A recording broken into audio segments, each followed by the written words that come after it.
ஒரு ஆள் இரண்டு ஆள் அல்ல, 77 கோடீஸ்வரர்கள். எப்படி?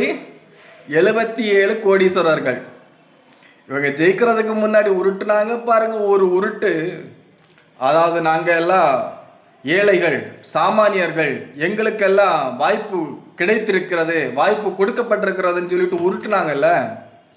இன்னைக்கு நியூஸ்ல பார்த்த புள்ளி விவரங்களோட போடுறாங்க 77 பேர் கோடீஸ்வரர்கள்னு. அதுவும் ஜெயித்த சட்டமன்ற உறுப்பினர்கள் தமிழக வெற்றி கழகத்தில்.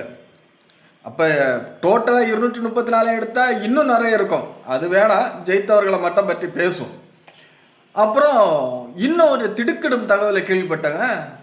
அப்போ அதாவது இந்த எலெக்ஷன் டைமில் இவங்க பிரச்சாரத்துக்கு போகும்போது பேரு பின்னாடி நிறைய பட்டங்கள் போட்டிருந்தாங்க. MBA, BBA, டாக்டரு, லாயர் அப்படின்னு சொல்லிட்டு நிறைய பட்டங்கள் போட்டிருந்தாங்கல்ல படிப்பு சம்பந்தமாக.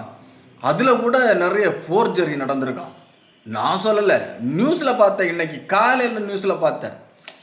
இவங்க என்ன பண்ணியிருக்காங்கன்னா, தேர்தலுக்கு முன்னாடியும் நிறைய பொய் சொல்லியிருக்காங்க. இப்படி நான் இந்த படிப்பு படிச்சிருக்கேன், இந்த இந்த மாதிரியெல்லாம் நான் படிச்சிருக்கேன், அதே மாதிரி நான் என்னோட சொத்துக்கள் எல்லாம் இவ்வளோதான், நான் ஏழை தாயின் மகன், சாமானியன் சொல்லிட்டு தேர்தலுக்கு முன்னாடி நிறைய சொன்னாங்க. அதை தேர்தலுக்கு அப்புறமும் இவங்க அப்படியே கண்டினியூ பண்ணியிருக்காங்க. இதனால தான் இவங்களுக்கு சந்தேகம் வந்துச்சு என்னமோ. மொத்த பேருக்கு லிஸ்ட்டை எடுத்து இன்னைக்கு நியூஸ்லேயே போட்டாங்க.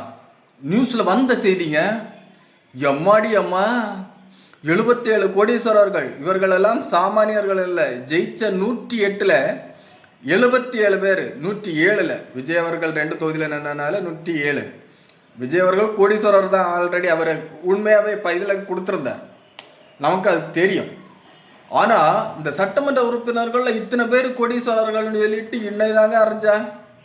இன்னும் என்னென்ன இருக்கோ ஒவ்வொரு நாளும் நியூஸை பார்க்கும்போது ஐயோ அடடா, ஐயோ இவ்வளவா அப்படின்னு தோணுது. பார்ப்போம்.